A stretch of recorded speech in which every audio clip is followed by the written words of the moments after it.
ನಾನು ಯಾವಾಗ ಚುನಾವಣಾ ಸಂದರ್ಭದಲ್ಲಿ ಮತಯಾಚನೆಗೆ ಬಂದಾಗ ಬಹಳ ಪ್ರೀತಿಸಿ ಅಭಿಮಾನವನ್ನು ತೋರಿಸಿದ್ದೀರಿ.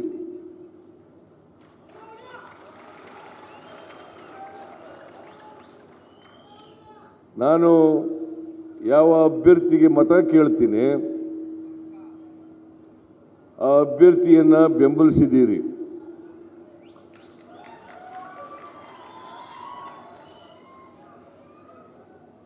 ಅದಕ್ಕೋಸ್ಕರ ಹೊನ್ನಾಳಿ ಕ್ಷೇತ್ರದ ಎಲ್ಲ ಮತದಾರರಿಗೆ ಹೃದಯಪೂರ್ವಕವಾದಂಥ ಧನ್ಯವಾದಗಳನ್ನು ಹೇಳಲಿಕ್ಕೆ ಬಯಸ್ತಾ ಇದ್ದೇನೆ.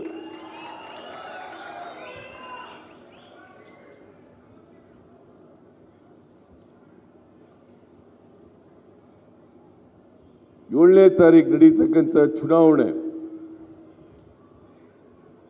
ಬಹುಶಃ ನೀವೆಲ್ಲ ಈಗಾಗಲೇ ತೀರ್ಮಾನ ಮಾಡ್ಕೊಂಡಿದ್ದೀರಿ ಅಂತ ಅನಿಸುತ್ತೆ. ಯಾಕಂದ್ರೆ ನಾಳಿದ್ದೇ ಚುನಾವಣೆ ಇರೋದ್ರಿಂದ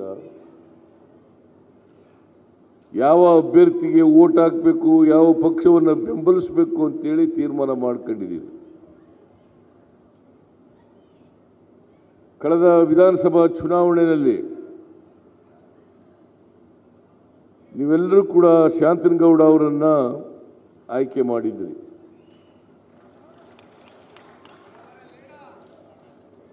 ಶಾಂತನಗೌಡ ಅವರು ನಮ್ಮ ಪಕ್ಷದ ನಿಷ್ಠಾವಂತ ಶಾಸಕ.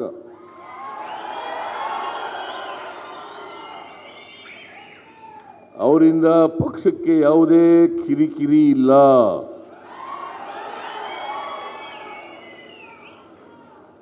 ಪಕ್ಷದ ಶಿಸ್ತನ್ನ ಚಾಚೂ ತಪ್ಪದೆ ಮಾಡ್ತಾರೆ. ಹಾಗಾಗಿ ಅವರು ಒಬ್ಬ ಪಕ್ಷದ ಶಿಸ್ತಿನ ಸಿಪಾಯಿ.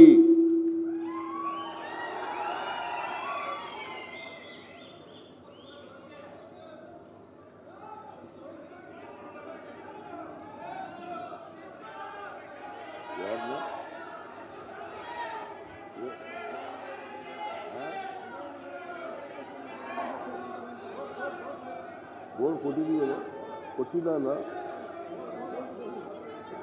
ಇಲ್ಲ. ಏಯ್ ಕೂಡ ಕೂತ್ಕೊಳ್ರಿ. ಶಾಂತನಗೌಡರು ಕೇಳಪ್ಪ, ಕೂತ್ಕೊಳ್ತಮ್ಮ. ಕೂತ್ಕೊಳ್ರಿ. ಹೇಳ್ದದ್ನೇ ಹೇಳಿದಿರಿ. ಬೋರ್ಡು ನಿಗಮ ಕೊಟ್ಟಿಲ್ಲ ಅಂತ ಹೇಳ್ತಾ ಇದ್ದೀರಿ. ಮುಂದಿನ ದಿನಗಳಲ್ಲಿ ಅವರಿಗೆ ನಾವು ಬೋರ್ಡು ನಿಗಮವನ್ನು ಕೊಡ್ತೇವೆ.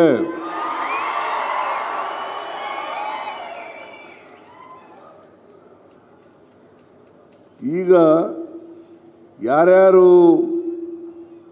ಅರ್ಜೆಂಟ್ನಲ್ಲಿದ್ದರೂ ಅವ್ರಿಗೆಲ್ಲ ಕೊಟ್ಟಿದ್ದೀವಿ. ಸುಮಾರು 35 ಜನ ಶಾಸಕರುಗಳಿಗೆ ಬೋರ್ಡು ನಿಗಮವನ್ನು ಹಂಚಿಕೆ ಮಾಡಿದ್ದೇವೆ. ಇನ್ನೂ ಕೆಲವು ಶಾಸಕರು ಬಿಟ್ಟು ಹೋಗಿದ್ದಾರೆ. ಅವರನ್ನು ಕೂಡ, ಯಾಕೆಂದರೆ ಈಗ ಮೊದಲನೇ ಕಂತಿನಲ್ಲಿ ಕೊಟ್ಟಿರ್ತಕ್ಕಂಥ ಶಾಸಕರುಗಳಿಗೆ 2 ವರ್ಷದ ಅವಧಿಗೆ ಮಾತ್ರ ಬೋರ್ಡ್ ಕಾರ್ಪೊರೇಷನ್ ಕೊಟ್ಟಿರೋದು. ಇನ್ನು ಉಳಿದ 3 ವರ್ಷ 2ನೇ ಕಂತಿನಲ್ಲಿ ಆಗ್ತಕ್ಕಂಥ ಎಲ್ಲ ಶಾಸಕರುಗಳಿಗೂ ಕೂಡ ಕೊಡ್ತೇವೆ. ನಾವು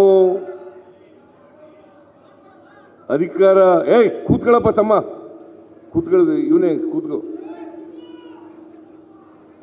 ನಾವು ಅಧಿಕಾರ ಸಿಕ್ಕಿದಾಗ ಎಲ್ಲರೂ ಕೂಡ ಅಧಿಕಾರವನ್ನು ಹಂಚಿಕೊಂಡು ಜನರ ಸೇವೆಯನ್ನು ಮಾಡಬೇಕು ಅಂತದ್ರಲ್ಲಿ ನಂಬಿಕೆ ಇಟ್ಕೊಂಡಿರ್ತಕ್ಕಂಥವ್ರು. ಕಳೆದ ವಿಧಾನಸಭಾ ಚುನಾವಣೆಯಲ್ಲಿ ಈ ರಾಜ್ಯದ ಜನ 136 ಶಾಸಕರನ್ನು ಗೆಲ್ಲಿಸಿಕೊಟ್ರು. 36 ಶಾಸಕರನ್ನು ಗೆಲ್ಲಿಸಿಕೊಟ್ರು. ನಾವು ಕಳೆದ ವಿಧಾನಸಭಾ ಚುನಾವಣೆಗಿಂತ ಮುಂಚಿತವಾಗಿ ನಾನು ಡಿ.ಕೆ. ಶಿವಕುಮಾರ್, ನಮ್ಮ ಪಕ್ಷದ ಮುಖಂಡರುಗಳು ವಿಧಾನಸಭಾ ಚುನಾವಣೆಗೆ ಮತ ಕೇಳಲಿಕ್ಕೋಸ್ಕರ ಇಡೀ ರಾಜ್ಯದ ತುಂಬೆಲ್ಲ ಓಡಾಡೋದು ನಾವು. ಇಡೀ ರಾಜ್ಯದ ತುಂಬೆಲ್ಲ ಓಡಾಡೋದು. ಇಲ್ಲಿಗೂ ಬಂದಿದ್ದೆ, ಹೊನ್ನಾಳಿಗೂ ಕೂಡ ಬಂದಿದ್ದೆ.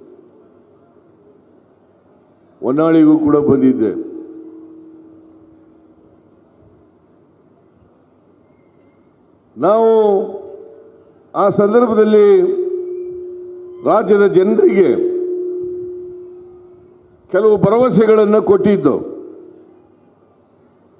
ನಾವು ಅಧಿಕಾರಕ್ಕೆ ಬಂದರೆ ಈ ನಾಡಿನ ಎಲ್ಲ ಜಾತಿ ಎಲ್ಲ ಧರ್ಮದ ಬಡವರು ಅವರಿಗೆ ಆರ್ಥಿಕವಾಗಿ ಸಾಮಾಜಿಕವಾಗಿ ಶಕ್ತಿ ತುಂಬತಕ್ಕಂಥ ಕೆಲಸವನ್ನು ಮಾಡ್ತೇವೆ. ಯಾಕಂತಂದ್ರೆ ಬಿಜೆಪಿ ಸರ್ಕಾರದಲ್ಲಿ ಬೆಲೆ ಏರಿಕೆಯಿಂದ, ಹಣದುಬ್ಬರದಿಂದ, ನಿರುದ್ಯೋಗದ ಸಮಸ್ಯೆಯಿಂದ ಇವತ್ತು ಬಡವರು ಜೀವನ ಮಾಡೋದು ಬಹಳ ಕಷ್ಟ ಆಗಿದೆ.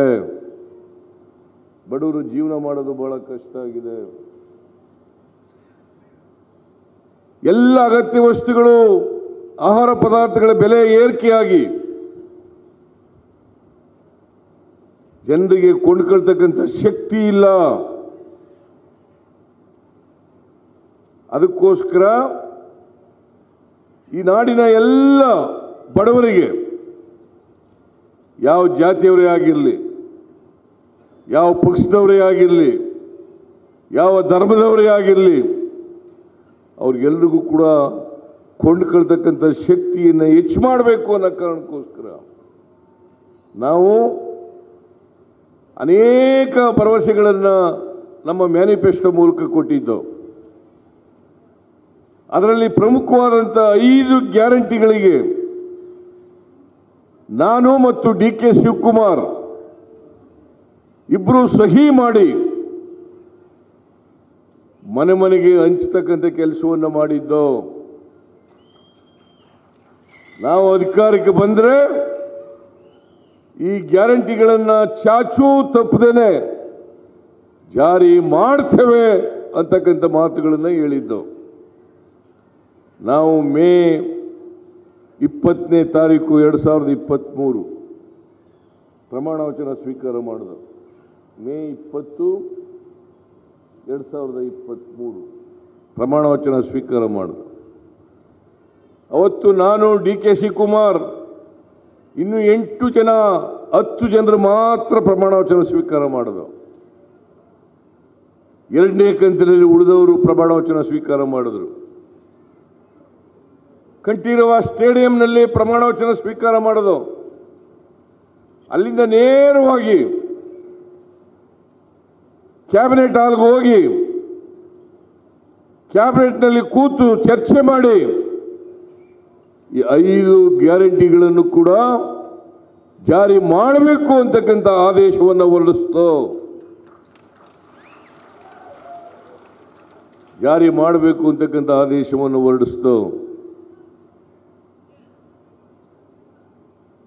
ಅವತ್ತೇ ಆದೇಶವನ್ನು ಹೊರಡಿಸಿತು. ಅದಕ್ಕೆ ನಾವು ಎಲ್ಲ ಕಡೆ ಹೇಳೋದು, ಬಿಜೆಪಿಯವರ ಸುಳ್ಳು, ಕಾಂಗ್ರೆಸ್ಸಿನ ಸತ್ಯ. ಇವುಗಳ ಮಧ್ಯೆ ನಡೀತಾ ಇರ್ತಕ್ಕಂಥ ಚುನಾವಣೆ ಇದು ಅಲ್ವಾ?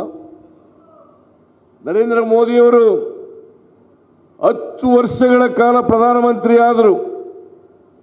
10 ವರ್ಷ ಕಡಿಮೆ ಅವಧಿಯಲ್ಲ, 10 ವರ್ಷ. ಏನಾದರೂ ನಿಮ್ಮ ಮುಂದೆ ಸಿದ್ದೇಶ್ ಇಲ್ಲಿಂದ ಲೋಕಸಭಾ ಸದಸ್ಯರಾಗಿದ್ದರು, ಏನಾದರೂ 10 ವರ್ಷದಲ್ಲಿ ಇಂಥ ಕೆಲಸ ಮಾಡಿಕೊಟ್ಟಿದ್ದೀನಿ ಬಡವರಿಗೆ, ದಲಿತರಿಗೆ, ಹಿಂದುಳಿದವರಿಗೆ, ಅಲ್ಪಸಂಖ್ಯಾತರಿಗೆ, ರೈತರಿಗೆ ಅಂತ ಹೇಳಕ್ಕಾಗ್ತದ? ಈಗಾಗಲೇ ಮೊದಲನೇ ಹಂತದ ಚುನಾವಣೆ ನಡೆದಿದೆ.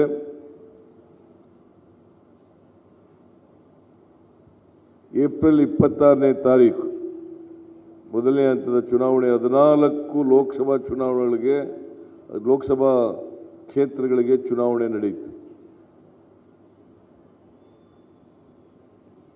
ನಾಳಿದ್ದು ಇನ್ನ 14 ಕ್ಷೇತ್ರಗಳಿಗೆ ಚುನಾವಣೆ ನಡೀತಾ ಇದೆ.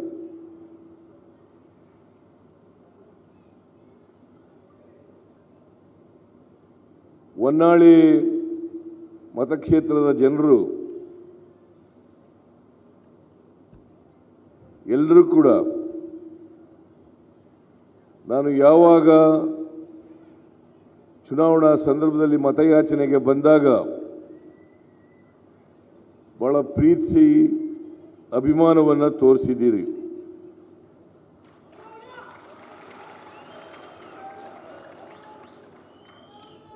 ನಾನು ಯಾವ ಅಭ್ಯರ್ಥಿಗೆ ಮತ ಕೇಳ್ತೀನಿ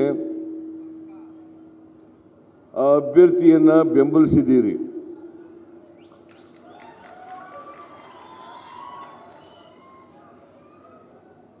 ಅದಕ್ಕೋಸ್ಕರ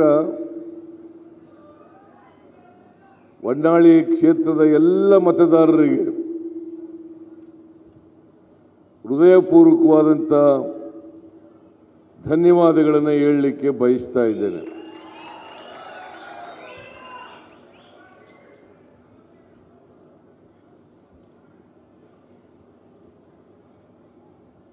ಏಳನೇ ತಾರೀಕು ನಡೀತಕ್ಕಂಥ ಚುನಾವಣೆ ಬಹುಶಃ ನೀವೆಲ್ಲ ಈಗಾಗಲೇ ತೀರ್ಮಾನ ಮಾಡ್ಕೊಂಡಿದ್ದೀರಿ ಅಂತ ಅನಿಸುತ್ತೆ. ಯಾಕಂದ್ರೆ ನಾಳಿದ್ದೇ ಚುನಾವಣೆ ಇರೋದ್ರಿಂದ ಯಾವ ಅಭ್ಯರ್ಥಿಗೆ ವೋಟ್ ಹಾಕಬೇಕು, ಯಾವ ಪಕ್ಷವನ್ನು ಬೆಂಬಲಿಸಬೇಕು ಅಂತೇಳಿ ತೀರ್ಮಾನ ಮಾಡ್ಕೊಂಡಿದ್ದೀವಿ. ಕಳೆದ ವಿಧಾನಸಭಾ ಚುನಾವಣೆಯಲ್ಲಿ ನೀವೆಲ್ಲರೂ ಕೂಡ ಶಾಂತನಗೌಡ ಅವರನ್ನ ಆಯ್ಕೆ ಮಾಡಿದ್ರಿ.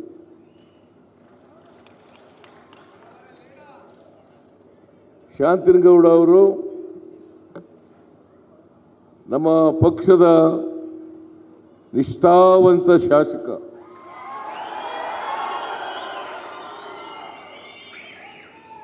ಅವರಿಂದ ಪಕ್ಷಕ್ಕೆ ಯಾವುದೇ ಕಿರಿಕಿರಿ ಇಲ್ಲ.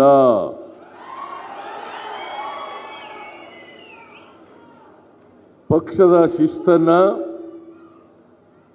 ಚಾಚೂ ತಪ್ಪದೆ ಮಾಡ್ತಾರೆ. ಹಾಗಾಗಿ ಅವರು ಒಬ್ಬ ಪಕ್ಷದ ಶಿಸ್ತಿನ ಸಿಪಾಯಿ.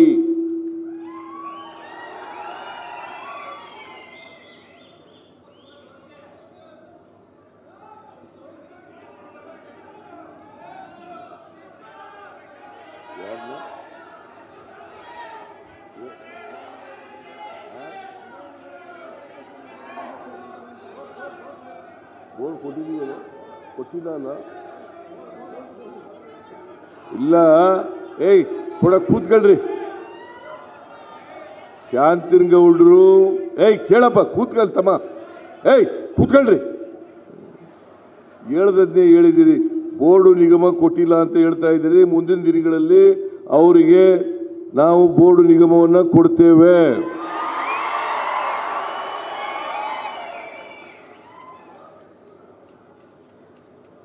ಈಗ ಯಾರ್ಯಾರು ಅರ್ಜೆಂಟ್ನಲ್ಲಿದ್ದರೂ ಅವ್ರಿಗೆಲ್ಲ ಕೊಟ್ಟಿದ್ದೀವಿ.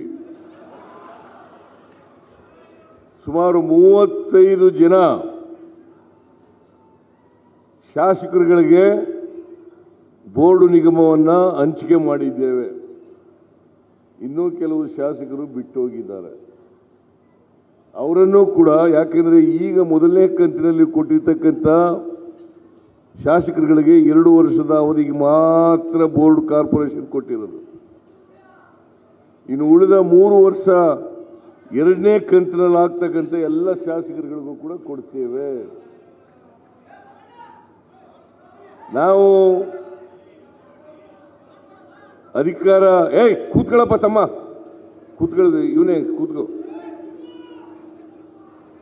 ನಾವು ಅಧಿಕಾರ ಸಿಕ್ಕಿದಾಗ ಎಲ್ಲರೂ ಕೂಡ ಅಧಿಕಾರವನ್ನು ಹಂಚಿಕೊಂಡು ಜನರ ಸೇವೆಯನ್ನು ಮಾಡಬೇಕು ಅಂತದ್ರಲ್ಲಿ ನಂಬಿಕೆ ಇಟ್ಕೊಂಡಿರ್ತಕ್ಕಂಥವ್ರು.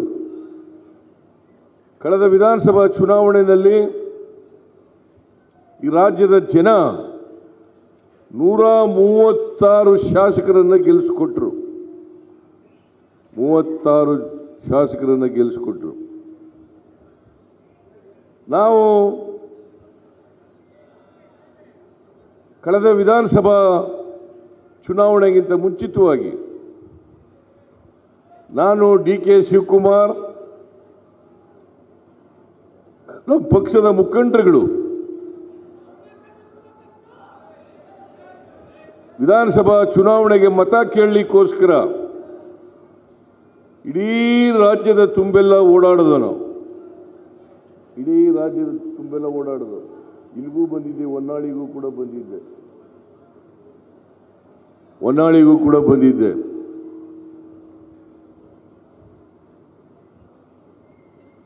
ನಾವು ಆ ಸಂದರ್ಭದಲ್ಲಿ ರಾಜ್ಯದ ಜನರಿಗೆ ಕೆಲವು ಭರವಸೆಗಳನ್ನು ಕೊಟ್ಟಿದ್ದು. ನಾವು ಅಧಿಕಾರಕ್ಕೆ ಬಂದರೆ ಈ ನಾಡಿನ ಎಲ್ಲ ಜಾತಿ ಎಲ್ಲ ಧರ್ಮದ ಬಡವರು ಅವರಿಗೆ ಆರ್ಥಿಕವಾಗಿ ಸಾಮಾಜಿಕವಾಗಿ ಶಕ್ತಿ ತುಂಬತಕ್ಕಂಥ ಕೆಲಸವನ್ನು ಮಾಡ್ತೇವೆ. ಯಾಕಂತಂದ್ರೆ ಬಿಜೆಪಿ ಸರ್ಕಾರದಲ್ಲಿ ಬೆಲೆ ಏರಿಕೆಯಿಂದ, ಹಣದುಬ್ಬರದಿಂದ, ನಿರುದ್ಯೋಗದ ಸಮಸ್ಯೆಯಿಂದ ಇವತ್ತು ಬಡವರು ಜೀವನ ಮಾಡೋದು ಬಹಳ ಕಷ್ಟ ಆಗಿದೆ.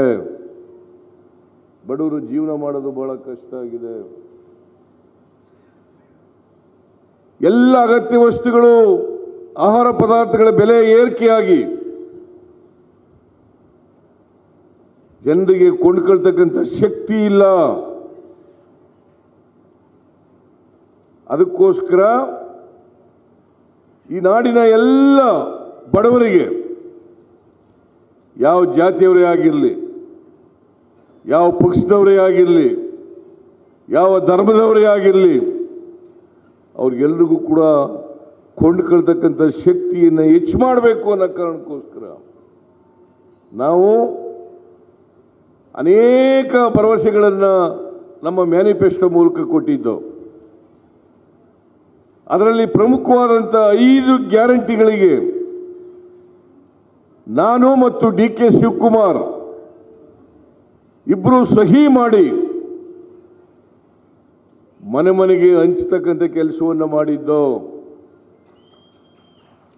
ನಾವು ಅಧಿಕಾರಕ್ಕೆ ಬಂದರೆ ಈ ಗ್ಯಾರಂಟಿಗಳನ್ನು ಚಾಚೂ ತಪ್ಪದೇನೆ ಜಾರಿ ಮಾಡ್ತೇವೆ ಅಂತಕ್ಕಂಥ ಮಾತುಗಳನ್ನು ಹೇಳಿದ್ದು. ನಾವು ಮೇ 20ನೇ ತಾರೀಕು 2023 ಪ್ರಮಾಣ ವಚನ ಸ್ವೀಕಾರ ಮಾಡಿದ. ಮೇ 20, 2023 ಪ್ರಮಾಣ ವಚನ ಸ್ವೀಕಾರ ಮಾಡಿದ. ಅವತ್ತು ನಾನು DK ಶಿವಕುಮಾರ್ ಇನ್ನು 10 ಜನರು ಮಾತ್ರ ಪ್ರಮಾಣ ವಚನ ಸ್ವೀಕಾರ ಮಾಡಿದ್ರು. 2ನೇ ಕಂತಿನಲ್ಲಿ ಉಳಿದವರು ಪ್ರಮಾಣ ವಚನ ಸ್ವೀಕಾರ ಮಾಡಿದ್ರು. ಕಂಠೀರವ ಸ್ಟೇಡಿಯಂನಲ್ಲಿ ಪ್ರಮಾಣ ವಚನ ಸ್ವೀಕಾರ ಮಾಡೋದು. ಅಲ್ಲಿಂದ ನೇರವಾಗಿ ಕ್ಯಾಬಿನೆಟ್ ಹಾಲ್ಗೆ ಹೋಗಿ ಕ್ಯಾಬಿನೆಟ್ನಲ್ಲಿ ಕೂತು ಚರ್ಚೆ ಮಾಡಿ ಈ 5 ಗ್ಯಾರಂಟಿಗಳನ್ನು ಕೂಡ ಜಾರಿ ಮಾಡಬೇಕು ಅಂತಕ್ಕಂಥ ಆದೇಶವನ್ನು ಹೊರಡಿಸ್ತು.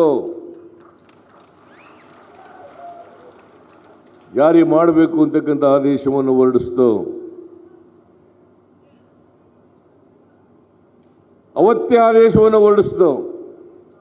ಅದಕ್ಕೆ ನಾವು ಎಲ್ಲ ಕಡೆ ಹೇಳೋದು, ಬಿಜೆಪಿಯವರ ಸುಳ್ಳು, ಕಾಂಗ್ರೆಸ್ಸಿನ ಸತ್ಯ. ಇವುಗಳ ಮಧ್ಯೆ ನಡೀತಾ ಇರ್ತಕ್ಕಂಥ ಚುನಾವಣೆ ಇದು ಅಲ್ವಾ? ನರೇಂದ್ರ ಮೋದಿಯವರು 10 ವರ್ಷಗಳ ಕಾಲ ಪ್ರಧಾನಮಂತ್ರಿ ಆದರು. 10 ವರ್ಷ ಕಡಿಮೆ ಅವಧಿಯಲ್ಲ, 10 ವರ್ಷ. ಏನಾದರೂ ನಿಮ್ಮ ಮುಂದೆ ಸಿದ್ದೇಶ್ ಇಲ್ಲಿಂದ ಲೋಕಸಭಾ ಸದಸ್ಯರಾಗಿದ್ದರು, ಏನಾದರೂ 10 ವರ್ಷದಲ್ಲಿ ಇಂಥ ಕೆಲಸ ಮಾಡಿಕೊಟ್ಟಿದ್ದೀನಿ ಬಡವರಿಗೆ, ದಲಿತರಿಗೆ, ಹಿಂದುಳಿದವರಿಗೆ, ಅಲ್ಪಸಂಖ್ಯಾತರಿಗೆ, ರೈತರಿಗೆ ಅಂತ ಹೇಳಕ್ಕಾಗ್ತದ? ಎಷ್ಟು ಸಾರಿ ಗೆದ್ದಿದ್ದರು ಸಿದ್ದೇಶ? 4 ಸಾರಿ ಗೆದ್ದವ್ರೆ. ಅದೇ ನರೇಂದ್ರ ಮೋದಿ ಇವರು ಇನ್ಎಫಿಷಿಯೆಂಟ್ ಮಂತ್ರಿ ಅಂತೇಳಿ ಕೈ ಬಿಟ್ಬಿಟ್ರು. ಇವ್ರನ್ನ ಅಸಮರ್ಥ ಮಂತ್ರಿ ಕೆಲಸ ಮಾಡೋಕ್ಕಾಗಲ್ಲ ಅಂತೇಳಿ ಮಂತ್ರಿ ಸ್ಥಾನದಿಂದ ತೆಗೆದಾಕ್ಬಿಟ್ರು. ನೀವು ಅವ್ರನ್ನ MP ಮಾಡಿದ್ದೀರಲ್ಲ, ಹೇಳಿ, ನೀವೇ MP ಮಾಡ್ಬೇಕು ಅವ್ರನ್ನ. ಯಾವತ್ತಾರು ಕೂಡ ಲೋಕಸಭೆಯಲ್ಲಿ ಬಾಯಿ ಬಿಟ್ಟಿದ್ದಾರ? ನಿಮ್ಮ ಪರವಾಗಿ, ಕರ್ನಾಟಕದ ಪರವಾಗಿ, ಕರ್ನಾಟಕಕ್ಕೆ ಅನ್ಯಾಯ ಆಯಿತು, ಹೊನ್ನಾಳಿ ಕ್ಷೇತ್ರದ ಜನರಿಗೆ ಅನ್ಯಾಯ ಆಯಿತು, ಹೊನ್ನಾಳಿ ಕ್ಷೇತ್ರದ ರೈತರ ಬಗ್ಗೆ ಯಾವತ್ತಾರು ಬಾಯಿ ಬಿಟ್ಟಿದ್ದಾರೇನ್ರಿ? ಬಾಯಿ ಬಿಟ್ಟಿಲ್ಲ. ಮತ್ತೆ ಅವರನ್ನ ಮತ್ತೆ ಲೋಕಸಭಾ ಸದಸ್ಯರಿಗೆ ಈಗ ಈ ಸಾರಿ ಸೋತ್ಬಿಡ್ತಾರೆ ಅಂತ ಟಿಕೆಟ್ ಕೊಟ್ಟಿಲ್ಲ ಅವರಿಗೆ. ಕೈಕಾಲು ಹಿಡ್ಕೊಂಡು ಯಡಿಯೂರಪ್ಪನವ್ರಿಗೆ ಅವ್ರ ಹೆಂಡತಿಗೆ ಟಿಕೆಟ್ ಕೊಡಿಸಿದ್ದಾರೆ. ಎಂಥದ್ದು? ಗಾಯತ್ರಿ ಸಿದ್ದೇಶ್ವರ. ಈ ಸಿದ್ದೇಶನ್ಗೆ, ಈ ಸಿದ್ದೇಶ ಇವ್ರಿಗೆ ಬಾಯಿ ಬಿಡಕ್ಕಾಗದಿರೋ ಅವ್ರ ಹೆಂಡತಿ ಬಾಯಿ ಬಿಡ್ತಾರ? ಹೇಳಿ, ನೀವೇ ಹೇಳಿ. ಸಿದ್ದೇಶ್ವರನಿಗೆ ಬಾಯಿ ಬಿಡಕ್ಕಾಗಲ್ಲ ಅಂತಂದ್ಮೇಲೆ, ಪಾರ್ಲಿಮೆಂಟ್ನಲ್ಲಿ ಮಾತಾಡಕ್ಕಾಗಲ್ಲ ಅಂತಂದ್ಮೇಲೆ, ಮಂತ್ರಿಯಾಗಿ ಕೆಲಸ ಮಾಡೋಕ್ಕಾಗಲಿಲ್ಲ ಅಂತಂದ್ರೆ ಪಾಪ ಮನೇಲಿರ್ತಕ್ಕಂಥ ಗಾಯತ್ರಿ ಏನವರು ಏನಾದ್ರು ಬಾಯಿ ಬಿಡ್ತಾರ? ನಿಮ್ಮ ಪರವಾಗಿ ಮಾತಾಡ್ತಾರ? ಕರ್ನಾಟಕಕ್ಕೆ ದೊಡ್ಡ ಅನ್ಯಾಯ ಆಯ್ತು. ತೆರಿಗೆ ಹಂಚಿಕೆಯಲ್ಲಿ ಅನ್ಯಾಯ. 15ನೇ ಹಣಕಾಸಿನ ಆಯೋಗ ಶಿಫಾರಸು ಮಾಡಿದಂತ ಸುಮಾರು 11,495 ಕೋಟಿ ಕರ್ನಾಟಕಕ್ಕೆ ಕೊಡಲಿಲ್ಲ. 11,495 ಕೋಟಿ. ಕಳೆದ ಸಾರಿ 25 ಜನ MP-ಗಳಿದ್ರು, ಸಿದ್ದೇಶ್ನೂ ಸೇರಿ ಅಲ್ವಾ? 25 ಜನ. ಒಬ್ಬರಾರು ಮಾತಾಡಿದ್ರೇನ್ರಿ? ಇಷ್ಟೆಲ್ಲ ಅನ್ಯಾಯ ಆಯ್ತಲ್ಲ, ಒಬ್ಬರಾರು ಮಾತಾಡಿದ್ರ? ಅಪ್ಪರ್ ಭದ್ರಾ ಯೋಜನೆಗೆ ನಿರ್ಮಲಾ ಸೀತಾರಾಮನ್ ಕೇಂದ್ರದ ಹಣಕಾಸು ಸಚಿವೆ ಅವರು ಬಜೆಟ್ನಲ್ಲಿ ಘೋಷಣೆ ಮಾಡಿದ್ರು, ಅಪ್ಪರ್ ಭದ್ರಾ ಯೋಜನೆಗೆ 5,300 ಕೋಟಿ ಕೊಡ್ತೀನಿ ಅಂತೇಳಿ. 5,000 ಶ್ರೀನಿವಾಸ್, ₹1 ಕೊಟ್ರೇನಪ್ಪ? 5,300 ಕೋಟಿ ಕೊಡ್ತೀನಿ ಅಂತೇಳಿ 23-24ರ ಬಜೆಟ್ನಲ್ಲಿ ಘೋಷಣೆ ಮಾಡಿದ್ರು. ಬಸವರಾಜ ಬೊಮ್ಮಾಯಿ ಅವರು ಕೂಡ ಇಲ್ಲಿ 23-24ರ ಅವರ ಬಜೆಟ್ನಲ್ಲಿ ಘೋಷಣೆ ಮಾಡಿದ್ರು. ರಾಷ್ಟ್ರೀಯ ಯೋಜನೆಯಾಗಿ ಮಾಡ್ತೀವಿ ಅಂತಂದ್ರು. ಮಾಡಿದ್ರ? 23-24ನೇ ವರ್ಷ ಮುಗಿದೋಯ್ತು, ₹1 ಕೊಟ್ರ? ಮತ್ತೆ ಯಾಕೆ ಹೋಗೋದು ಇವರು ಲೋಕಸಭೆಗೆ? ಕೂತಿದ್ ಬರಕ್ಕ? TADA ತಗೊಳಕ್ಕ ಇವ್ರು ಹೋಗೋದು? TADA ತಗೊಳಕ್ಕ? ಬರಗಾಲ ಬಂತು ಕರ್ನಾಟಕದಲ್ಲಿ. ನಮ್ಮ ರೈತರು ಕಷ್ಟದಲ್ಲಿದ್ದಾರೆ. 18,172 ಕೋಟಿ ಕೊಡ್ರಿ. NDRF ಪ್ರಾರಂಭಿಸ್ಬೇಕಾದ್ರೆ ಅದೇನು ನಮಗೆ ಭಿಕ್ಷೆ ಕೊಡೋದಲ್ಲ, ನಮ್ಮ ದುಡ್ಡು, ನಿಮ್ಮೆಲ್ಲರ ಬೆವರಿನಿಂದ ತೆರಿಗೆ ಕಟ್ಟಿರ್ತಕ್ಕಂಥ ಹಣ ಕೊಡಬೇಕು ಬೇಡ? ಇವ್ರು 25 ಜನ MP-ಗಳು ಏನಾದ್ರು ಕೇಳಿದ್ರ? DK ಸುರೇಶ್ ಅವರ ಒಬ್ಬರನ್ನ ಬಿಟ್ರೆ ನಮ್ಮ ಪಕ್ಷದಿಂದ ಒಬ್ರು MP ಇರೋದು ಲೋಕಸಭೆಯಲ್ಲಿ. ಅವ್ರನ್ನ ಒಬ್ಬರನ್ನು ಬಿಟ್ರೆ ಬೇರೆ ಯಾರು ಕೂಡ ಕೇಳಲಿಲ್ಲ. 25 ಜನ ಕೊಲೆ ಬಸವಂತರ ತಲೆ ಅಳ್ಳಾಡಿಸ್ಕೊಂಡು ಕೂತಿದ್ರು ಅಲ್ವಾ? ಕೊಲೆ ಬಸವನ್ ನೋಡಿದ್ದೀರಾ?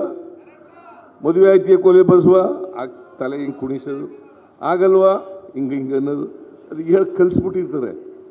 ಹಂಗೆ ನರೇಂದ್ರ ಮೋದಿ ಅವರು ಏನು ಹೇಳ್ತಾರೆ, ಅಮಿತ್ ಶಾ ಏನು ಹೇಳ್ತಾರೆ, ನಡ್ಡಾ ಏನು ಹೇಳ್ತಾರೆ, ಅದರ ಪ್ರಕಾರ ತಲೆ ಆಡಿಸೋದು ಇವರು.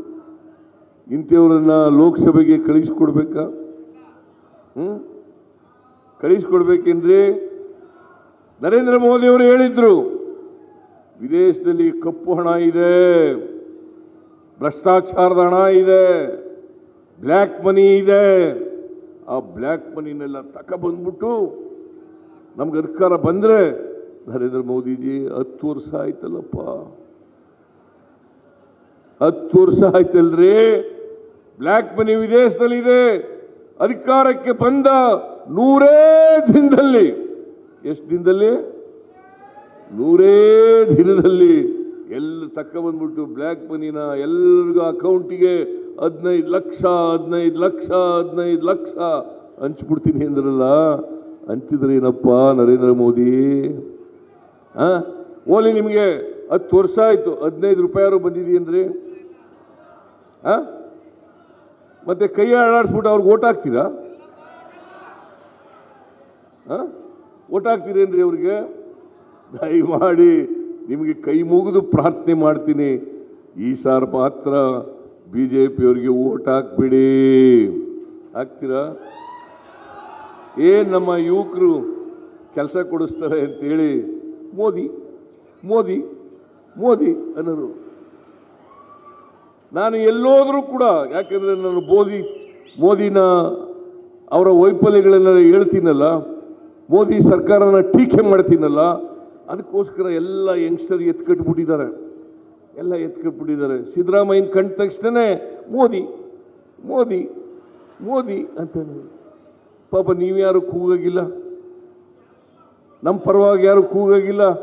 ಅವರು ಮೋದಿ ಮೋದಿ ಆ ಮೋದಿ ಮೋದಿ ಅಂತಿದ್ದಂಥ ಯುವತಿಯರು ಕೆಲಸ ಕೊಡಿಸ್ರಿ ನರೇಂದ್ರ ಮೋದಿ ಅವರೇ ಅಂತಂದ್ರೆ ಪಕೋಡ ಮಾರಕ್ಕೆ ಹೋಗಿ ಅವರಿಗೆ ಓಟ್ ಹಾಕ್ತೀರಾ? ಹೇಳಿ ನೋಡೋಣ, ಓಟ್ ಹಾಕ್ತೀರೇನ್ರಿ?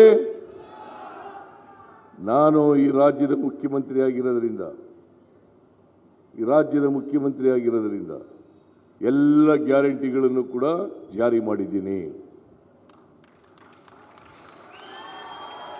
ಹಿಂದೇನು ಕೂಡ 2013ರಿಂದ 2018ರವರೆಗೆ ಮುಖ್ಯಮಂತ್ರಿ ಆಗಿರುವಾಗ ಅನ್ನಭಾಗ್ಯ ಮಾಡಿದವರು ಯಾರು? ಕ್ಷೀರಭಾಗ್ಯ ಮಾಡಿದವರು ಯಾರು? ಕ್ಷೀರಧಾರೆ ಮಾಡಿದವರು ಯಾರು? ವಿದ್ಯಾಸಿರಿ ಮಾಡಿದವರು ಯಾರು? ಇಂದಿರಾ ಕ್ಯಾಂಟೀನ್ ಮಾಡಿದವರು ಯಾರು?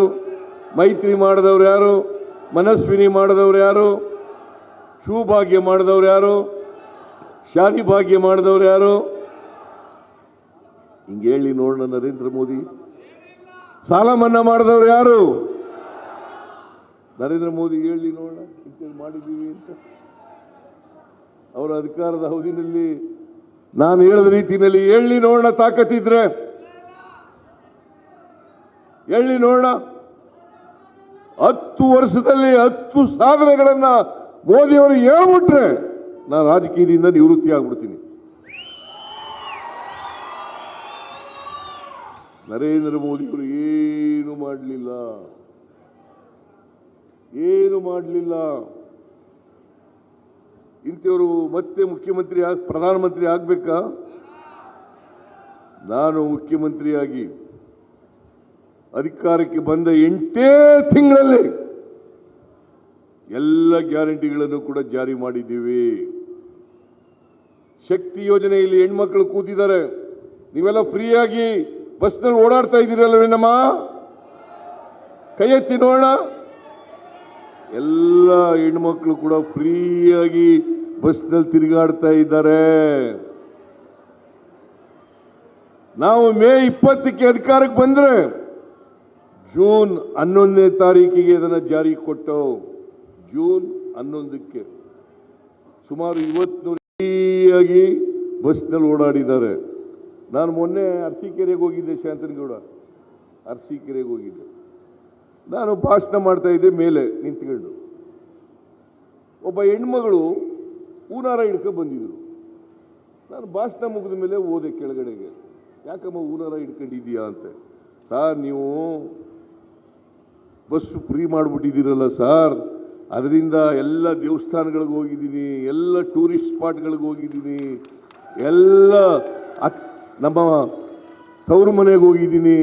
ಆ ಎಲ್ಲ ಟಿಕೆಟ್ಗಳಿದ್ವಲ್ಲ, ದುಡ್ಡು ಕೊಡದೆ ಪ್ರಯಾಣ ಮಾಡಿರ್ತಕ್ಕಂಥ ಟಿಕೆಟ್ ಕೊಟ್ಟಿದ್ರಲ್ಲ, ಆ ಟಿಕೆಟ್ಗಳನ್ನೆಲ್ಲ ಸೇರಿಸಿ ನೀವು ಬಂದಾಗ ಹೂನಾರ ಹಾಕಬೇಕು ಅಂತೇಳಿ ಆ ಟಿಕೆಟ್ಗಳನ್ನಿಂದಲೇ ಹೂನಾರ ಮಾಡಿ ತಂದಿದ್ದೀನಿ ಅಂತ ಹೇಳಿದ್ರು.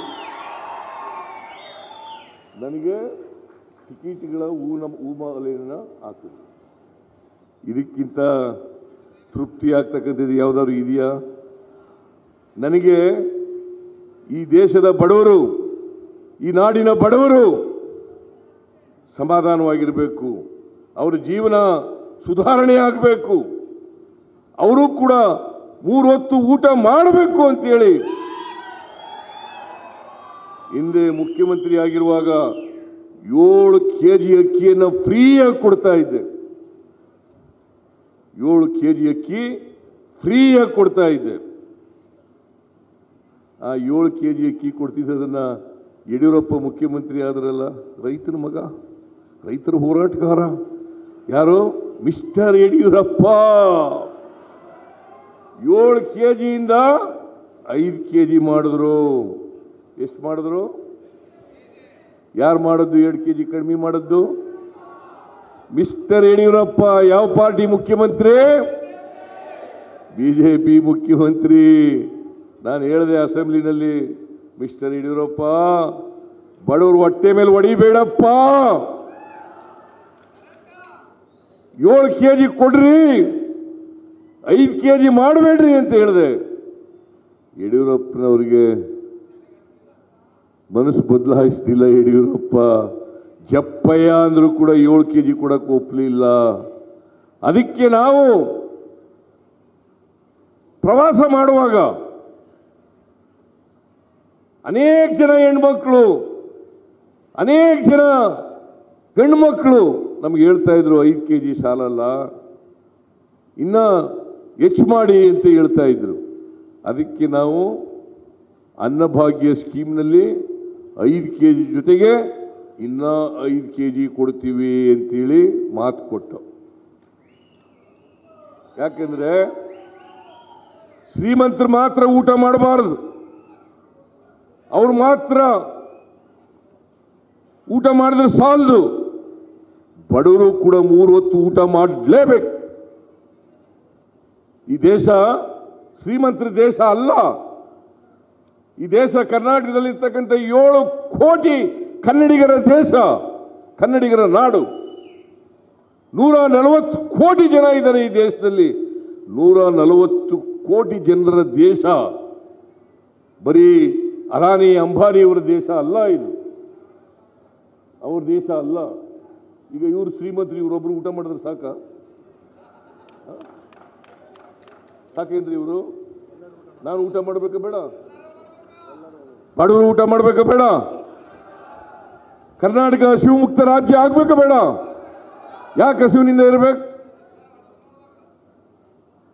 ಹಸುವಿನಿಂದ ಇರಬಾರದು ಅಂತೇನೆ ಮನಮೋಹನ್ ಸಿಂಗ್ರವರು ಪ್ರಧಾನಮಂತ್ರಿ ಆಗಿರುವಾಗ ಫುಡ್ ಸೆಕ್ಯೂರಿಟಿ ಆಕ್ಟ್ ಅನ್ನು ತಗೊಬಂದದ್ದು. ಫುಡ್ ಸೆಕ್ಯೂರಿಟಿ ಆಕ್ಟ್ ಅದನ್ನು ತಗೊಬಂದರು. ಅದರಿಂದಲೇ ನಾವು ಅಕ್ಕಿ ಕೊಡಲಿಕ್ಕೆ ಸಾಧ್ಯ ಆಯಿತು. ಸಿದ್ದರಾಮಯ್ಯ 10 ಕೆಜಿ ಕೊಡ್ತೀನಿ ಅಂತೇಳಿ 10 ಕೆಜಿ ಕೊಡ್ತಕ್ಕಂಥದ್ದನ್ನು ಮಾಡಿದ್ದೇವೆ. ಇವತ್ತು ಅಕ್ಕಿ ಕೊಡ್ರಿ ಅಂತ ಹೇಳಿದ್ರೆ ಕೇಂದ್ರ ಸರ್ಕಾರದವರಿಗೆ ಅಕ್ಕಿ ಕೊಡಲಿಲ್ಲ. ನರೇಂದ್ರ ಮೋದಿಯವರು ಅಕ್ಕಿ ಕೊಡಲಿಲ್ಲ. ಅವರ ಫುಡ್ ಕಾರ್ಪೊರೇಷನ್ ಆಫ್ ಇಂಡಿಯಾದಲ್ಲಿ ಇಟ್ಕೊಂಡು ಅಕ್ಕಿ ಕೊಡಲಿಲ್ಲ. ಅಕ್ಕಿ ಕೊಡಬೇಡಿ ಅಂತ ಹೇಳ್ಬಿಟ್ರು ಫುಡ್ ಕಾರ್ಪೊರೇಷನ್ ಆಫ್ ಇಂಡಿಯಾದವರಿಗೆ. ಯಾಕಂತಂದ್ರೆ ಬಡವರೆಲ್ಲ ಸಿದ್ದರಾಮಯ್ಯನ ಪರ ಆಗ್ಬಿಡ್ತಾರೆ, ಬಡವರೆಲ್ಲ ಸಿದ್ದರಾಮಯ್ಯನ ಪರ ಆಗ್ಬಿಡ್ತಾರೆ ಅಂತೇಳಿ ಅಕ್ಕಿ ಕೊಡಲಿಲ್ಲ. ಅದಕ್ಕೆ ಅಕ್ಕಿ ಸಿಕ್ಕವರಿಗೆ ಅಕ್ಕಿ ಸಿಕ್ಕವರಿಗೆ ಕರ್ನಾಟಕದಲ್ಲಿ ಬೆಳೀತಕ್ಕಂಥ ಅಕ್ಕಿ ಸಾಲಲ್ಲ. ಎಲ್ರಿಗೂ 5 kg ಅಕ್ಕಿ, ಬಡವರಿಗೆಲ್ಲ 5 kg ಅಕ್ಕಿ ಕೊಡಬೇಕಾದ್ರೆ 1,18,00,000 ಕುಟುಂಬಗಳಿಗೆ ಕೊಡಬೇಕು. 1,18,00,000 ಕುಟುಂಬಗಳಿಗೆ ಕೊಡಬೇಕು. ಕೊಡಕ್ಕಾಗಲಿಲ್ಲ. ಅದಕ್ಕೆ ನಾವು ಕ್ಯಾಬಿನೆಟ್ನಲ್ಲಿ ತೀರ್ಮಾನ ಮಾಡೋದು, ಮಾತು ಕೊಟ್ಟಿದ್ದೀವಿ. ಎಲ್ಲಿವರೆಗೆ ಅಕ್ಕಿ ಸಿಕ್ಕಲ್ಲ ಅಲ್ಲಿವರೆಗೆ ಪ್ರತಿಯೊಬ್ಬರಿಗೂ 5 kg ಅಕ್ಕಿಗೆ ಎಷ್ಟು ದುಡ್ಡು ಆಯ್ತದೆ ಅಷ್ಟು ದುಡ್ಡನ್ನು ಕೊಡಬೇಕು ಅಂತ ತೀರ್ಮಾನ ಮಾಡೋದು. ನಿಮಗೆ 170 ರೂಪಾಯಿ ಬರ್ತಾ ಇದೆಯಾ ಇಲ್ಲ? 170 ರೂಪಾಯಿ ಬರ್ತಾ ಇದೆಯಾ ಇಲ್ಲ? ಪ್ರತಿಯೊಬ್ಬರಿಗೆ 170 ರೂಪಾಯಿ. ಆಮೇಲೆ ಜುಲೈ ತಿಂಗಳಲ್ಲಿ ಇನ್ನೊಂದು ತೀರ್ಮಾನ ಮಾಡೋದು, 200 ಯೂನಿಟ್ವರೆಗೆ 200 ಯೂನಿಟ್ವರೆಗೆ ಯಾರು ವಿದ್ಯುತ್ತನ್ನು ಬಳಸ್ತಾರೆ ಅವರು ವಿದ್ಯುತ್ ಬಿಲ್ಲನ್ನು ಕಟ್ಟಬೇಕಾಗಿಲ್ಲ. ಯಾರು ಕೈ ಎತ್ತಿ ನೋಡಿ ವಿದ್ಯುತ್ ಬಿಲ್ ಕಟ್ಟದೇ ಇದ್ದವರು? ಕೈ ಎತ್ತಿ. ನೀವ್ಯಾರು ಎಲ್ಲ ವಿದ್ಯುತ್ ಬಿಲ್ ಕಟ್ತಾ ಇದ್ದೀರಾ? ಕಟ್ತಾ ಇಲ್ಲ. ಮತ್ತೆ ಕೈ ಎತ್ತಿ. ಮತ್ತೆ ಯಾಕೆ ಕೈ ಎತ್ತಕ್ಕಾಗಲ್ವಾ?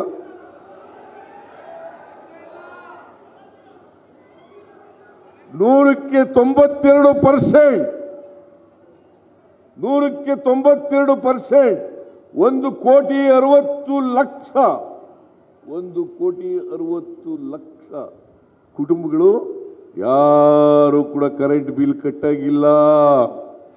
ಆ ದುಡ್ಡೆಲ್ಲ ಉಳಿತಾಯ ಆಯ್ತಲ್ವಾ? ಉಳಿತಾಯ ಆಯ್ತಲ್ಲ. ಬಸ್ನಲ್ಲಿ ಫ್ರೀಯಾಗಿ ಓಡಾಡೋದು ದುಡ್ಡು ಉಳಿತಾಯ ಆಯ್ತಲ್ಲ. ಆಮೇಲೆ ಗೃಹಲಕ್ಷ್ಮಿ, ಯಾರು ಬಡವರಿದ್ದಾರೆ ಆ ಬಡವರ ಮನೆ ಯಜಮಾನಿಗೆ 1,21,00,000 1,21,00,000 ಮಹಿಳೆಯರಿಗೆ ತಿಂಗಳಿಗೆ 2,000, ತಿಂಗಳಿಗೆ 2,000. ಏನ್ರಮ್ಮ 2,000 ಬರ್ತಾ ಇದೆಯಾ ಇಲ್ಲ ನಿಮಗೆ? 2,000 ಅದು 2,000 ರೂಪಾಯಿ ನಿಮಗೆ ಬಂದದ್ರಿಂದ. ಈಗ ನಾನು ಮೊನ್ನೆ ಒಬ್ಬಮ್ಮ ಕೊಪ್ಪಳದಲ್ಲಿ ವಿಡಿಯೋನಲ್ಲೆಲ್ಲ ಕೂಡ ಇದಾಗಿದೆ, ಎಂಥದ್ದು ವೈರಲ್ ಆಗಿದೆ. ಆ ಅಮ್ಮ ಹೇಳ್ತಾ ಇದ್ಲು, ನೀ ಯಾರು ಓಟ್ಗೆ ಹಾಕ್ತೀಯಮ್ಮ? ಸಿದ್ದರಾಮಯ್ಯನಿಗೆ ಹಾಕ್ತೀನಿ ಅಂತಂದು. ಯಾಕೆ ಸಿದ್ದರಾಮಯ್ಯನಿಗೆ ಹಾಕ್ತೀಯಾ ಅಂತಂದರೆ, ಸಿದ್ದರಾಮಯ್ಯ ನಮಗೆ ಪುಣ್ಯಾತ್ಮ 2,000 ರೂಪಾಯಿ ಕೊಟ್ಟವನೇ, ತಿಂಗಳಿಗೆ 2,000 ರೂಪಾಯಿ ಕೊಟ್ಟವನೇ. ಆ 2,000 ರೂಪಾಯಿ ಉಳಿಸಿ ಚಿನ್ನದ ಸರ ಮಾಡ್ಕೊಂಡಿದ್ದೀನಿ ಅಂತ ಹೇಳೋದು.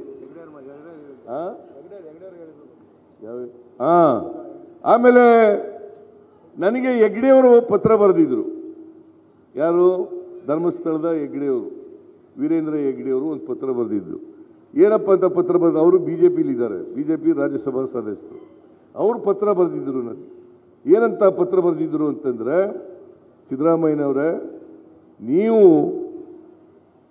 ಶಕ್ತಿ ಯೋಜನೆ ಮಾಡಿ ಫ್ರೀಯಾಗಿ ಬಸ್ನಲ್ಲಿ ತಿರುಗಾಡಕ್ಕೆ ಮಾಡಿ ಎಲ್ಲ ನಮ್ಮ ದೇವಸ್ಥಾನಕ್ಕೆ ಬರೋ ಭಕ್ತಾದಿಗಳೆಲ್ಲ ಜಾಸ್ತಿ ಆಗ್ಬಿಟ್ಟಿದ್ದಾರೆ, ಉಂಡಿ ಹಣ ಎಲ್ಲ ಜಾಸ್ತಿ ಆಗ್ಬಿಟ್ಟಿದೆ, ನಿಮ್ಮ ಹೆಸರಿನಲ್ಲಿ ಪೂಜೆ ಮಾಡಿಸ್ತಾ ಇದ್ದಾರೆ. ಇದು ಬರೆದಿರೋದು, ಪತ್ರ ಬರೆದಿರೋದು ನನಗೆ, ನನ್ನ ಹೆಸರಿನಲ್ಲಿ ಪೂಜೆ ಮಾಡಿಸ್ತಾ ಇದ್ದಾರೆ. ಇತ್ತೀಚೆಗೆ PUC-ನಲ್ಲಿ ಒಬ್ಬ ರ್ಯಾಂಕ್ ತಗೊಂಡ ಹುಡುಗ, ಆ ಹುಡುಗ ಏನು ಹೇಳೋದ ಗೊತ್ತಾ? ನಮ್ಮ ಅವನಿಗೆ ನಮ್ಮ ಅಪ್ಪ ಇಲ್ಲ, ನಮ್ಮ ಅವನಿಗೆ 2,000 ರೂಪಾಯಿ ತಿಂಗಳಿಗೆ ಕೊಡ್ತಾ ಇರೋದ್ರಿಂದ ನನಗೆ ಓದಿಸಿ ನಾನು ರ್ಯಾಂಕ್ ತಗೊಳ್ಳಿಕ್ಕೆ ಸಾಧ್ಯ ಆಯಿತು ಅಂತ ಆ ಹುಡುಗ ಹೇಳಿದ್ರು. ಯುವ ನಿಧಿ ಅಂತೇಳಿ ಡಿಪ್ಲೊಮಾ ಹೋಲ್ಡರ್ಸ್ಗೆ 1,500 ರೂಪಾಯಿ, ನಿರುದ್ಯೋಗಿ ಪದವೀಧರರಿಗೆ BA, BCom, BSc, MCom, MSc, MA, doctor, engineering ಮಾಡಿರ್ತಕ್ಕಂಥವ್ರಿಗೆ 2 ವರ್ಷದವರೆಗೆ 3,000 ರೂಪಾಯಿ ಕೊಡ್ತಕ್ಕಂಥ ತೀರ್ಮಾನವನ್ನು ಮಾಡಿದ್ದೀವಿ. ಇವೆಲ್ಲ ಯಾರು ಮಾಡಿರೋದು? ಸಿದ್ದೇಶ್ವರ ಮಾಡಿದಾನ? ಯಡಿಯೂರಪ್ಪ ಮಾಡಿದಾನ, ಬಸವರಾಜ ಬೊಮ್ಮಾಯಿ ಮಾಡಿದಾನ? ನೀವು ಯಾರಿಗೆ ಓಟ್ ಹಾಕ್ಬೇಕು ಹೇಳಿಯಪ್ಪ? ನೀವೇ ನನಗೆ ಹಾಕ್ಬೇಕಾ? ನಮ್ಮ ಪಕ್ಷದ ಕ್ಯಾಂಡಿಡೇಟ್ಗೆ ಹಾಕ್ಬೇಕಾ? ಬಿಜೆಪಿ ಏನೂ ಮಾಡದೇ ಇರ್ತಕ್ಕಂಥ, ನಿಮಗೆ ಮೋಸ ಮಾಡಿರ್ತಕ್ಕಂಥ, ನಿಮಗೆ ದ್ರೋಹ ಮಾಡಿರ್ತಕ್ಕಂಥ ಬಿಜೆಪಿಗೆ ಓಟ್ ಹಾಕ್ಬೇಕಾ? ಈಗ ನಮ್ಮಲ್ಲಿ ಒಬ್ಬ ಇಂಡಿಪೆಂಡೆಂಟ್ ಆಗಿ ನಿಂತ್ಬಿಟ್ಟವನೆ. ಅದರಿಂದ ಎಂಥದ್ದು ಅವನ ಹೆಸರು? ವಿನಯ ಕುಮಾರ್. ಅವ 6 ತಿಂಗಳಿಂದ ಬಂದವನು ಕಾಂಗ್ರೆಸ್ಗೆ ಸೇರ್ಕೊಂಡವನು. 6 ತಿಂಗಳಾಯ್ತು ಅಷ್ಟೇ ಬಂದು ಕಾಂಗ್ರೆಸ್. ಆಯಿತು, ಟಿಕೆಟ್ ಕೇಳೋದಕ್ಕೆ ನಂದೇನು ತಕರಾರಿಲ್ಲ. ನಾನು ಹೇಳಿದೆ ಅವನಿಗೆ, ಬೇಡಪ್ಪ ನಿಂತ್ಕೊಳ್ಳೋದು ಬೇಡ ನೀನು ಈ ಸಾರಿ, ನಾವು ಈಗಾಗಲೇ ಕುರುಬರಿಗೆ 2 ಟಿಕೆಟ್ ಕೊಟ್ಟಿದ್ದೀವಿ, ಇನ್ನೊಬ್ಬರಿಗೆ ಕೊಡೋಕ್ಕೆ ಕಷ್ಟ ಆಗುತ್ತೆ ಅಂತ ಹೇಳಿದೆ. ಬಿ ಜೆ ಪಿಯವರು ನಿಮ್ಗೆ ಯಾರಿಗೂ ಕೋಪನೇ ಬರಲ್ವಲ್ಲ, 1 ಟಿಕೆಟು ಕೊಟ್ಟಿಲ್ಲ ಕುರುಬರಿಗೆ. ಕೋಪ ಬರ್ತದ ಇಲ್ವಾ? ಕೋಪ ಬರ್ತದ ಇಲ್ಲ? 1 ಟಿಕೆಟ್ ಕೊಟ್ಟಿಲ್ಲ ಕುರುಬರಿಗೆ. ಕಳೆದ ಸಾರಿನೂ ಕೊಟ್ಟಿಲ್ಲ, ಈ ಸಾರಿನೂ ಕೊಟ್ಟಿಲ್ಲ. ನಾವು 7% ಇದ್ದೀವಿ. 7% ಇರೋರಿಗೆ 1 ಟಿಕೆಟ್ ಆದ್ರೂ ಕೊಡಬೇಕಾಗಿತ್ತಲ್ಲ. ಕಾಂಗ್ರೆಸ್ ಪಕ್ಷ 2 ಟಿಕೆಟ್ ಅನ್ನು ಕೊಟ್ಟಿದೆ, ಒಂದು ಕೊಪ್ಪಳದಲ್ಲಿ, ಇನ್ನೊಂದು ಧಾರವಾಡದಲ್ಲಿ. ನೀವು ಹೇಳಿ, ಈಗ ನೀವು ಯಾರನ್ನು ಬೆಂಬಲಿಸಬೇಕು? ವಿನಯ್ ಕುಮಾರ, ಯಾರು ವಿನಯ್ ಕುಮಾರ್ ಅಂತ ನಿಂತಿದ್ದಾನಲ್ಲ, ಬಿಜೆಪಿಯವರು ದುಡ್ಡು ಕೊಟ್ಟು ನಿಲ್ಲಿಸ್ಬಿಟ್ಟಿದ್ದಾರೆ ಅವನಿಗೆ. ಬಿಜೆಪಿಯವರು ದುಡ್ಡು ಕೊಟ್ಟು ನಿಲ್ಲಿಸ್ಬಿಟ್ಟಿದ್ದಾರೆ. ಅವನಿಗೇನಾದ್ರು ಓಟ್ ಹಾಕಿದ್ರೆ ನೀವು, ಅದು ಬಿಜೆಪಿಗೆ ಓಟ್ ಹಾಕ್ದಾಗಾಯ್ತು. ನಾನು ಬೇಕಾ ವಿನಯ್ ಕುಮಾರ್ ಬೇಕಾ ಹೇಳಿ? ನಾನು ಬೇಕಾ ವಿನಯ್ ಕುಮಾರ್ ಬೇಕಾ? ಅವನಂತೂ ಅವ್ರ ಅಪ್ರಾಣೆ ಗೆಲ್ಲಲ್ಲ. ಅವನಿಗೆ ಓಟ್ ಹಾಕಿದ್ರೆ ಬಿಜೆಪಿಗೆ ಸಪೋರ್ಟ್ ಆದಾಗ ಆಯ್ತದೆ. ನೀವು ಯೋಚನೆ ಮಾಡಿ. ನಾನು ಈ ರಾಜ್ಯದ ಮುಖ್ಯಮಂತ್ರಿ, ಬಡವರಿಗೆ ಸಹಾಯ ಮಾಡ್ತಕ್ಕಂಥ ಕೆಲಸಗಳನ್ನು ಮಾಡಿದ್ದೇನೆ. ನಾನು ಬೇಕಾ ಒಬ್ಬ ಕುರುಬ ಜಾತಿಗೆ ಸೇರವನೇ ಅಂತೇಳಿ ಅವನಿಗೆ ಓಟ್ ಹಾಕ್ಬೇಕಾ? ಇದನ್ನ ಇವತ್ತು ನೀವು ತೀರ್ಮಾನ ಮಾಡಬೇಕಾಗಿರ್ತಕ್ಕಂಥದ್ದು. ಯಾರೋ ಒಬ್ಬ ಇಂಡಿಪೆಂಡೆಂಟ್ ನಿಂತ್ಕೊಂಡ ತಕ್ಷಣ ಅವನಿಗೆ ಓಟ್ ಹಾಕ್ತೀವಿ ಅಂತ ಹೇಳಿದ್ರೆ ಬಿಜೆಪಿಗೆ ಸಹಾಯ ಮಾಡಿದಾಗ ಆಗುತ್ತೆ, ಬಿಜೆಪಿಗೆ ಓಟ್ ಹಾಕ್ದಾಗ ಆಗುತ್ತೆ. ದಯವಿಟ್ಟು ಈ ಕೆಲಸವನ್ನು ಮಾಡಬೇಡಿ.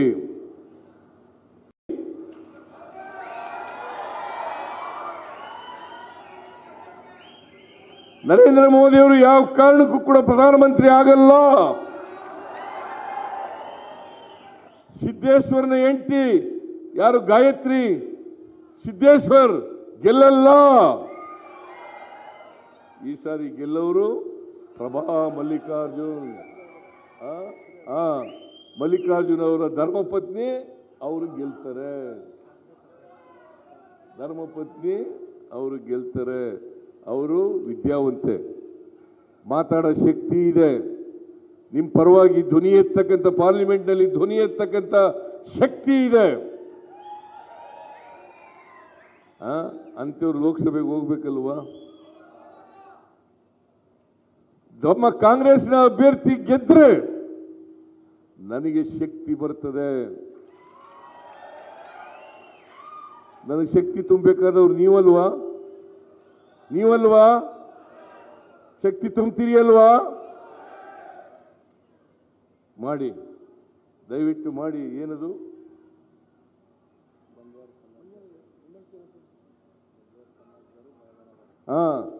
ಈ ಬಂಜಾರ ಸಮಾಜದವರು ಇದರಲ್ಲ, ಇವರಿಗೆ ಆ ತಾಂಡಗಳನ್ನ ರೆವಿನ್ಯೂ ಗ್ರಾಮಗಳನ್ನಾಗಿ ಮಾಡ್ತೀವಿ ಅಂತ ಯಾರು ತೀರ್ಮಾನ ತಗೊಂಡವರು? ನಾನು ಮುಖ್ಯಮಂತ್ರಿ ಆಗಿರುವಾಗ ಕಾಗೋಡು ತಿಮ್ಮಪ್ಪ ರೆವಿನ್ಯೂ ಮಂತ್ರಿ ಆಗಿರುವಾಗ ಒಂದು ಕಾನೂನನ್ನು ಮಾಡಿ ಎಲ್ಲ ತಾಂಡಗಳು ಕೂಡ ರೆವಿನ್ಯೂ ಗ್ರಾಮಗಳನ್ನಾಗಿ ಮಾಡಬಿಡ್ತೇವೆ ಅಂತೇಳಿ ತೀರ್ಮಾನವನ್ನು ಮಾಡಿದ್ರು. ಅದ್ರ ಜೊತೆಗೆ ಹೇಗೆ ದೇವರಾಜ ಅರಸರವರ ಕಾಲದಲ್ಲಿ ಉಳುವವನೇ ಭೂಮಿ ಒಡೆಯ ಅಂತ ಮಾಡಿದ್ದು, ಹಾಗೆ ವಾಸಿಸುವವನೇ ಆ ಜಾಗದ ಒಡೆಯ ಅಂತೇಳಿ ಕಾನೂನನ್ನು ಮಾಡಿದ್ರು. ಇದು ಮಾಡಿದವರು ಯಾರು? ಸಿದ್ದರಾಮಯ್ಯ. ಯಡಿಯೂರಪ್ಪ ಮಾಡಲಿಲ್ಲ, ನರೇಂದ್ರ ಮೋದಿ ಮಾಡಲಿಲ್ಲ, ಬಸವರಾಜ ಬೊಮ್ಮಾಯಿ ಮಾಡಲಿಲ್ಲ. ಅದಕ್ಕೋಸ್ಕರ ನಿಮ್ಮಲ್ಲಿ ಕೊನೆಯಲ್ಲಿ ಒಂದು ಮನವಿಯನ್ನು ಮಾಡಲಿಕ್ಕೆ ಬಯಸ್ತಾ ಇದ್ದೇನೆ. ನಮ್ಮ ಐನೂರು ಮಂಜುನಾಥ್ ಪದವೀಧರ ಕ್ಷೇತ್ರದಿಂದ ಮೇಲ್ಮನೆಗೆ ಚುನಾವಣೆಗೆ ನಿಂತಿದ್ದಾರೆ. ಐನೂರು ಮಂಜುನಾಥ್ ಇವರು ಮಾಜಿ ಶಾಸಕರು, ಮಾಜಿ ಅಪ್ಪರ್ ಹೌಸ್ ಮೆಂಬರ್ ಕೂಡ ಆಗಿದ್ದವರು. ಆಮೇಲೆ 3ನೇ ತಾರೀಕು ಚುನಾವಣೆ ನಡೀತದೆ. ದಯಮಾಡಿ ಯಾರ್ಯಾರು ಗ್ರ್ಯಾಜುಯೇಟ್ಸ್ಗಳಿದ್ದೀರಿ, ಇದು ಪದವೀಧರ ಕ್ಷೇತ್ರದ ಚುನಾವಣೆ, ಅವೆಲ್ಲರೂ ಕೂಡ ಐನೂರು ಮಂಜುನಾಥ್ ಅವರಿಗೆ ಆಶೀರ್ವಾದ ಮಾಡಬೇಕು ಅಂತೇಳಿ ನಿಮ್ಮಲ್ಲಿ ಕಳಕಳಿಯಿಂದ ಪ್ರಾರ್ಥನೆಯನ್ನು ಮಾಡಲಿಕ್ಕೆ ಬಯಸ್ತೇನೆ. ಅದೇ ರೀತಿ ಶಿಕ್ಷಕರ ಕ್ಷೇತ್ರಕ್ಕೆ ಕೆ ಮಂಜುನಾಥನವರು ಶಿಕ್ಷಕರು ಓಟ್ ಹಾಕೋದು, ಹೈಸ್ಕೂಲ್ನ ಅವರು ಮತ್ತು ಕಾಲೇಜ್ನವರು.